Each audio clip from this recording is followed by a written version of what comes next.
গুৱাহাটীৰ পৰা মানকাছাৰলৈ 5 যুৱকৰ চাইকেল যাত্ৰা। গছ নাকাটিব, দৈনিক পাৰিলে গছপুলি ৰোপণ কৰক। গছ কটাটো অপৰাধ, গছ নাকাটিবলৈ ইজনে সিজনক বুজাওক।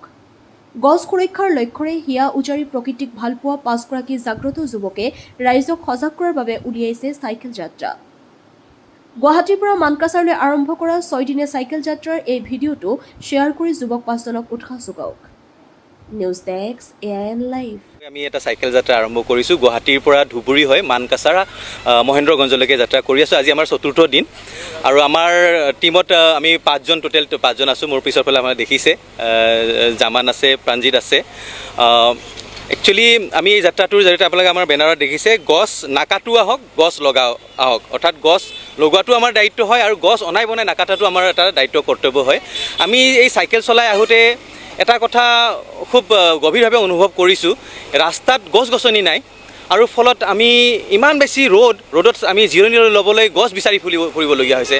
ফলত আমি এটা কথা অনুভৱ কৰিছোঁ, যিবিলাক মানুহ প্ৰতিদিনে এই ৰাস্তাত চাইকেল চলাই আছে, ঠেলা চলাই আছে, খোজকাঢ়ি আছে, যিসকলে গাড়ী চলাই বা মটৰ চাইকেল চলাই পেলাই পাৰ হৈ গৈছে, তেওঁলোকে হয়তো গছ যে নাই আমাৰ ৰাস্তাবিলাক ইমান অনুভৱ কৰিব পৰা নাই। কিন্তু যি হ'ল গৰীব দুখীয়া লোক আছোঁ, যিসকলে চাইকেল আদি চলাই প্ৰতিদিনে ঠেলা চলাই, তেওঁলোকে যে ইমান কষ্টত ইমান ৰ'দত ছাঁ নোহোৱাকৈ চাইকেল চলাই আছে, এই কথাটো আমি নিজে চাইকেল চলাই অনুভৱ কৰিছোঁ কিমান কষ্টত আছে। গতিকে এই যে গছৰ প্ৰয়োজন হয়, এইটো আমাৰ যিসকল পলিচি মেকাৰ আছে, যিসকলে আইন কানুন বনাই আছে, তেওঁলোকেতো AC গাড়ীত ঘূৰি আছে, তেওঁলোকে চাগে গমেই নাপায় মানুহে কিমান কষ্টত আছে। মানুহে কষ্টত থকাটো গম পাব লাগিলে তেওঁলোকেও ৰ'দত খোজকাঢ়িব লাগিব, চাইকেল চলাব লাগিব।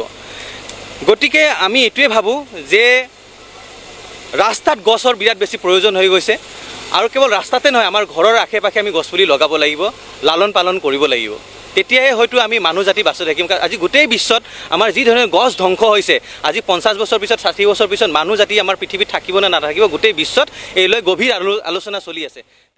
যিকোনো খবৰ আৰু বিজ্ঞাপনৰ বাবে যোগাযোগ কৰক 7896121996 লগতে 7002537271।